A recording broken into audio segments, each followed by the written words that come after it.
En juin prochain se tiendront des élections européennes qui vaudront donc pour tous les pays membres. Alors, on en parle de plus en plus dans les médias et les personnes au pouvoir commencent, ma foi, à s'affoler un peu. Pour quelles raisons? Eh bien, si je prends la France, on a par exemple ce genre d'article publié le 21 avril et qui nous parle donc de notre président et nous dit 50 jours pour sauver son camp, c'est-à-dire le parti politique qui va représenter ses idées, eh bien n'est pas au mieux de sa forme dans les sondages, c'est le moins qu'on puisse dire. Donc, on nous dit le chef de l'État qui prononcera jeudi à la Sorbonne un grand discours sur l'Europe espère relancer la liste de la majorité présidentielle qui est à la peine dans les sondages. On voit donc que ça ne fait pas les affaires de notre lumière céleste qui lui se voyait déjà, comme disait la chanson, en haut de l'affiche européenne. Tant qu'à faire. Et eh bien, en France, si le parti présidentiel semble à la peine, c'est un parti situé à droite, tout à fait à droite de l'échiquier politique, qui lui a le vent en poupe, et même fortement le vent en poupe. Eh bien, figurez-vous qu'il n'y a pas qu'en France, puisque cet article nous dit, en Belgique, l'extrême droite flamande tire son épingle du jeu avant les européennes.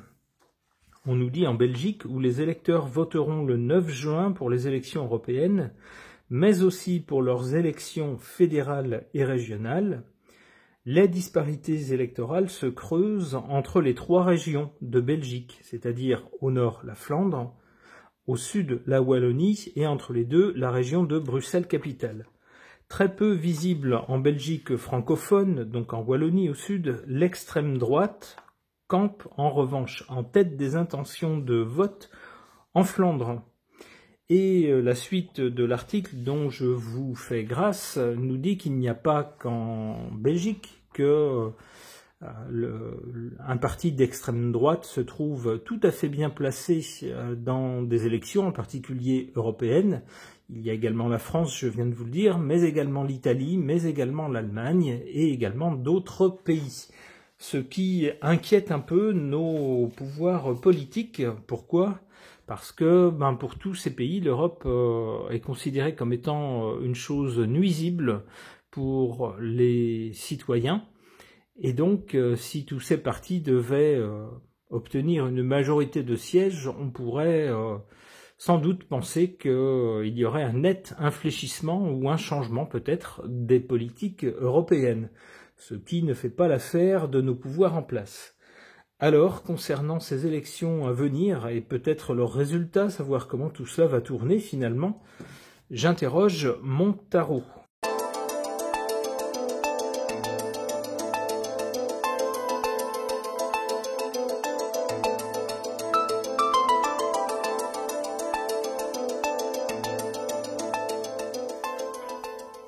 Du côté ici de ce qui se passe avant, on a cette carte de l'amoureux qui nous dit que les gens sont très indécis sur ces élections européennes.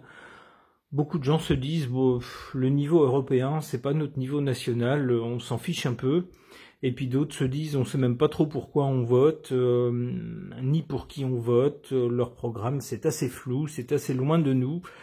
Donc on est un peu dans l'indécision, on ne sait pas trop. Peut-être qu'on va les écouter les uns les autres, ou peut-être qu'on va écouter des gens qu'on connaît en parler, et que ça nous aidera à nous faire prendre une décision de vote. Au présent, par rapport aux articles que je vous ai montrés, et l'inquiétude du pouvoir de voir son parti en difficulté, de toute évidence, et puis surtout de voir, non seulement en France, mais dans d'autres pays, des partis d'extrême droite qui sont peu favorables à l'Europe, eh bien, sembler caracoler en tête des sondages. Eh bien, on nous dit que malheureusement, pour le pouvoir en place, il n'y a pas grand-chose à faire avec le pendu, on est obligé de regarder les choses se faire, et puis on n'a pas vraiment de moyen d'agir. À moins qu'il ne s'agisse de suspendre carrément les élections. Alors ce qu'ils ne feront pas, évidemment, puisque ça serait vraiment avouer son échec. Alors le résultat, ici, du côté de l'avenir, le résultat donc de ces élections, puisque c'est le thème de ce tirage de cartes, avec le mat, on voit qu'il y a un joker qui s'est invité dans le résultat des élections. Alors ce joker, justement, ça pourrait être les partis dont il était question plus tôt.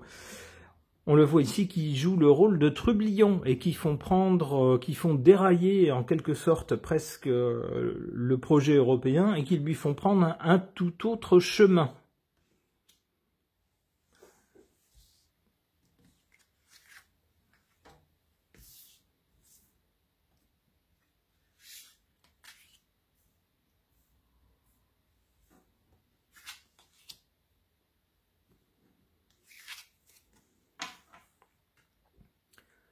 En défaveur des élections, de ces élections européennes, on a cette carte de l'ermite. Bah oui, on a bien du mal à s'y retrouver entre savoir pourquoi on vote exactement, pour qui on vote exactement, pour quel programme on vote exactement. On est un peu tout seul, paumé dans le brouillard, et on essaye tant bien que mal de faire la lumière sur les choses, et puis surtout sur les gens qui se présentent. Puisque, une fois au pouvoir, ce sont ces gens qui vont discuter de mesures qui affectent nos vies quotidiennes. Mais on voit ici l'ermite est un peu à la peine. Hein.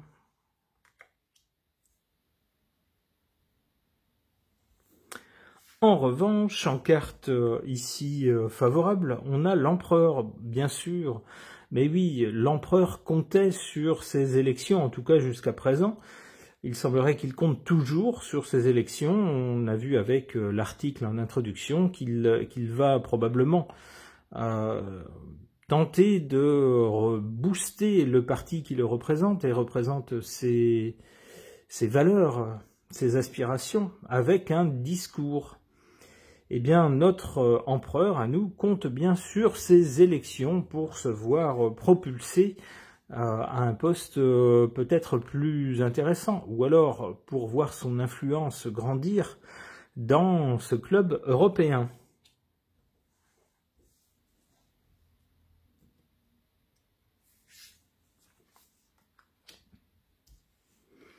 Ha ha ha. À l'arrivée donc de ces élections, avec le mat ici, on a une surprise. Une surprise, un trublion qui est présent à l'arrivée et qui fout le bazar complètement dans ce club. Et puis surtout, qui tient tête. On peut penser que les gens qui auront été élus, alors s'il y a suffisamment de personnes des partis dont il était question, des partis qui se situent très à droite, qui ne sont pas du tout d'accord avec les politiques européennes actuelles, eh bien on peut penser qu'ils joueront le bras de fer. Ils joueront le rapport de force avec...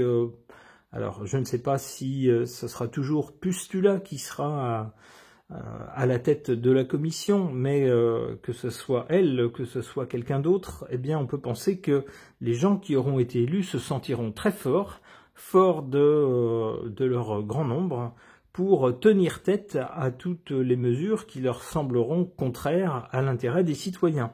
On voit ici qu'ils n'hésiteront pas à montrer leurs muscles.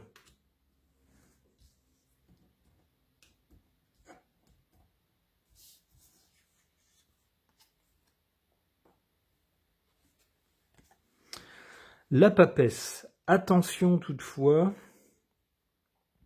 il semblerait que dans ces gens de ces partis très à droite qui seront élus, alors il y aura des gens qui seront très intelligents, c'est le sens de la papesse, qui auront bien observé les choses, qui auront un grand sens de la stratégie, c'est-à-dire de quelles actions faire en premier pour pouvoir créer les conditions d'une autre action à faire ensuite, qui n'est pas possible tout de suite, mais pour lesquelles il faut d'abord créer les conditions. Et ce genre de personne ne dit rien, ne dévoile rien de ses intentions en premier. Donc on peut penser que tout ne sera pas dit avant les élections et que certains se dévoileront peut-être seulement après, s'ils se dévoilent jamais. La tempérance semble nous dire que ces gens qui auraient peut-être des plans un peu fantastiques pour le club des 12 étoiles, peut-être des plans un peu radicaux, devront un peu arrondir les angles, devront mettre, on le voit ici avec cette dame qui verse un liquide d'une cruche dans l'autre, mettre un peu d'eau dans leur vin, c'est ce qu'on nous dit. Ok. Pour tenter d'en savoir plus sur les élections européennes à venir, alors peut-être même dès maintenant, mais également pour le résultat et les temps à venir, j'interroge The Urban Tarot.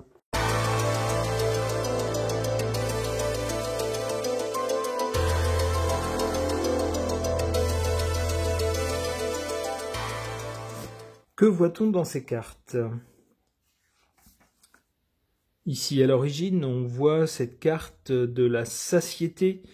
Alors on voit deux personnes de même sexe se faire un bisou sous une espèce d'arche de ballon arc-en-ciel. Alors tout ça nous fait évidemment penser à tout ce qui est un peu LGBT, cet univers-là. Tout cela est bien raccord avec le Club des 12 étoiles qui promeut activement ces valeurs-là, qui tente, on va dire, d'en faire des valeurs de tous les jours, acceptées par tout le monde. Et c'est donc dans cette optique-là qu'on place, avec ce tirage-là, les élections à venir. Il semblerait que au départ, on cherche plutôt à promouvoir des partis en accord avec ces valeurs-là.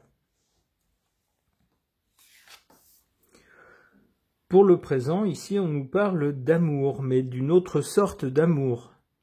Ici, on voit deux personnes qui sont occupées dans une sorte... alors ça pourrait être un cybercafé, par exemple, ça pourrait être ce genre de lieu.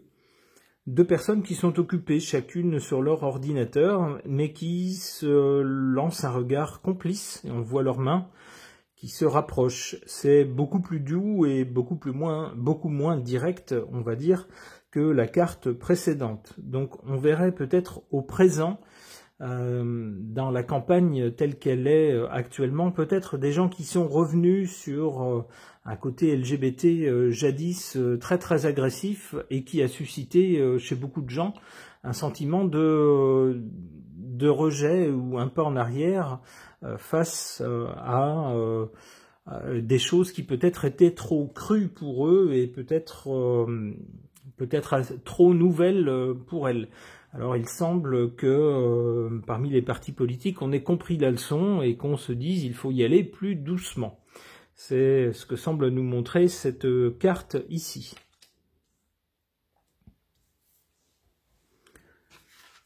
Du côté de l'avenir ou du résultat, on a cette carte Swiftness qui nous parle de promptitude, de quelqu'un qui va vite et qui est agile.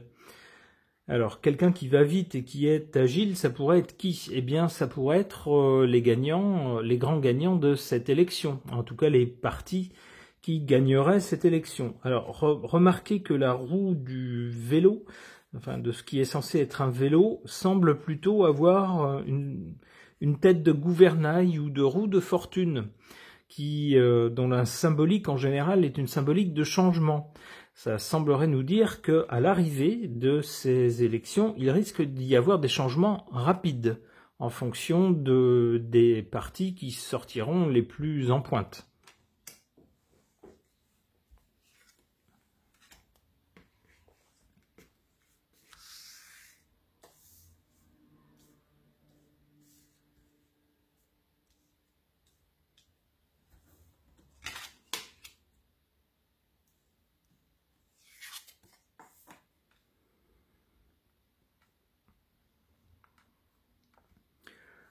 En carte défavorable concernant ces élections, on a cette carte qui nous parle de worry, l'inquiétude, les sujets d'inquiétude. On voit quoi sur cette carte? On voit un monsieur ou une dame. Ça a plutôt l'air d'un monsieur, étant donné les mains qui ont l'air assez massives. Enfin bon, je ne sais pas. On voit en tout cas un patient qui est assis et qui ouvre les mains comme pour demander ce qui se passe, ou peut-être par désespoir. Face à quoi? Face à une radio qu'on lui montre, qu'un médecin lui montre. Alors, puisqu'il s'agit d'une carte de worry, d'inquiétude, il semblerait que la radio ne soit pas très bonne, qu'il n'y ait pas de bonnes nouvelles annoncées à ce monsieur. Alors, c'est confirmé ici par ce symbole ésotérique. Vous savez, c'est un pentacle, c'est-à-dire dans un double cercle, vous avez une étoile à 5 branches. Alors, si vous regardez bien, vous pouvez la mettre, l'étoile, dans un sens ou dans un autre. Soit vous mettez les 2 pointes ici en bas, avec une seule pointe en haut, vous avez une sorte de tour Eiffel pointée vers le ciel avec deux ailes sur le côté. Dans ce cas-là, c'est positif. Vous avez bien une étoile. Une étoile, c'est un symbole de protection. Mais vous pouvez aussi la voir dans l'autre sens, la tête en bas, comme elle est présente sur ce dessin, c'est-à-dire la pointe en bas et les 2 pattes en l'air qui semblent figurer les oreilles d'un diable, par exemple. Eh bien, c'est en général la valeur qu'on lui attribue. On lui attribue une symbolique diabolique. Donc quelque chose de pas très bon. Alors tout ça pour vous dire quoi? Pour vous dire que cette carte n'est pas réjouissante. Elle nous montre un patient qui est visiblement malade.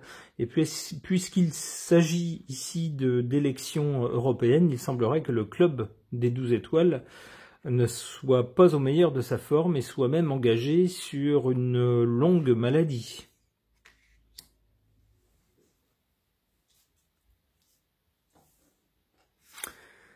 Alors, par rapport à ces élections, et si on se réfère ici à l'état pas réjouissant du malade, qui serait donc le club des 12 étoiles, qu'est-ce qu'on nous dit ici en position favorable ou positive? Eh bien, on nous parle de science.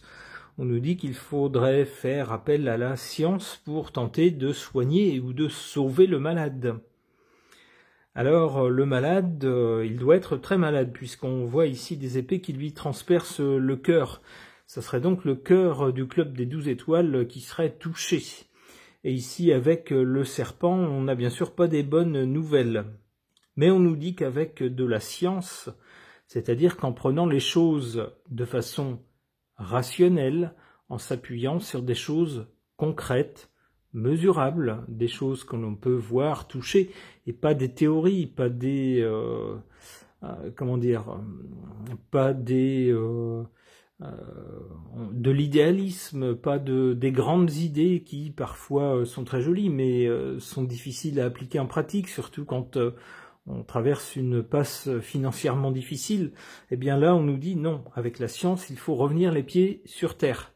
Il faut s'appuyer sur des choses concrètes, des choses qu'on peut toucher, mesurer, dont on peut évaluer les effets et les corriger si la mesure n'est pas bonne, la continuer ou l'amplifier si la mesure est bonne et va dans le bon sens.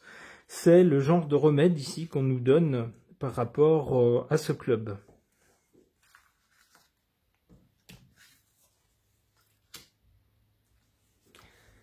Alors, pour l'avenir, ici en résultat, donc, on pourrait dire en résultat des élections, on voit donc quelqu'un qui pédale à toute vitesse sur son vélo, donc des choses qui vont avancer très vite une fois qu'on aura le résultat. Et puis avec cette roue qui ressemble au gouvernail d'un bateau ou à une roue de fortune, elle-même qui est symbole de changement, d'évolution, eh bien on peut s'attendre à des changements rapides. Pour aller vers quoi, nous dit-on? Eh bien ici on a cette carte du soleil. Donc on peut nous dire qu'il y aurait des changements rapides pour aller vers quelque chose de plus lumineux. Alors quelque chose de plus bénéfique pour nos enfants, nous dit-on. Ça pourrait être ça, symboliquement, ça pourrait être un renouveau. On repart sur un nouveau pied, on renaît, une renaissance, ça pourrait être ça. Alors quand je dis une renaissance, je ne parle pas du parti, bien sûr.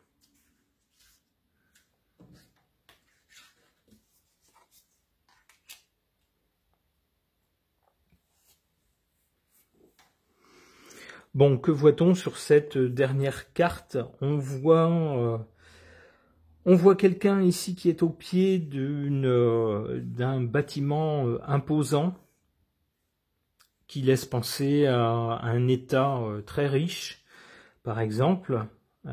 Donc on voit un bâtiment superbe et très très massif, très imposant, mais on voit quoi au pied? Eh bien, on voit quelqu'un qui est seul dans la nuit et dans la neige et qui pousse une espèce de chariot. Ça fait penser bien sûr à des sans-abri. On voit que tout le monde, ici c'est la nuit, et on voit que tout le monde est rentré chez soi, bien à l'abri, car il fait froid dehors. Mais pas ce monsieur. Ce monsieur, lui, n'a pas d'abri. Il est condamné à rester dehors, dans le froid. Alors ça pourrait être l'un des défis qui vont attendre ceux qui nous gouvernent à l'issue de ces élections, par exemple. Ok. Ce tirage est maintenant terminé. Merci de l'avoir suivi.